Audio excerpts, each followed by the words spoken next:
శుభోదయం. ప్రభువైన యేసుక్రీస్తు నామములో వందనాలు తెలియజేస్తూ పరిశుద్ధమైన దేవుని గ్రంథంలో నుండి కాండము 28వ అధ్యాయం 8వ వచనం. నీవు చేయి ప్రయత్నమన్నిటిలో నీకు దీవెన కలుగును. ప్రార్థన చేస్తున్నాం. పరిశుద్ధుల ప్రేమ కలిగిన తండ్రి, వందనాలు స్తోత్రం చెల్లించుకుంటూ వాక్యం దాని నుంచి దాన్ని తెచ్చినకే వందనాలు చెల్లిస్తూ యేసుక్రీస్తు పేరట ప్రార్థించడికి వేడుకొనుచున్నాం తండ్రి, ఆమేన్.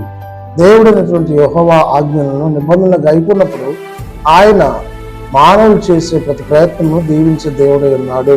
నీ చేతుల కష్టార్జితం దీవించే దేవుడిని కీర్తన 128 కాబట్టి ప్రియ సహోదరి సహోదరుడా, అన్నున్న దైనందిన జీవితంలో దేవుని దీవెని లోకంలో పొందుకొని ముందుకు సాగాలి. ప్రభువైన యేసుక్రీస్తు దీవించడానికి వచ్చాడు. శాపగ్రస్తులైన మనల్ని పవిత్రులుగా పరిశుద్ధులుగా చేసి ఆయన దీవెనకరమైన ఆశీర్వాదం ఇచ్చి నడిపించే దేవుడై ఉన్నాడు. కాబట్టి ఆ దేవుని యొక్క అనుగ్రహం పొందుకున్న లోకంలో సంఘంలో వర్ధిల్లినట్లు పరిశుద్ధాత్మ త్రియేక దేవుడు తోడైండి నడిపించి దీవించి ఆశీర్వదించిన గాక.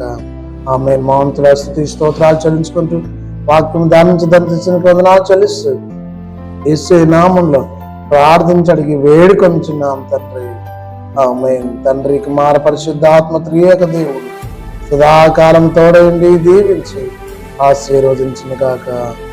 ఆమేన్.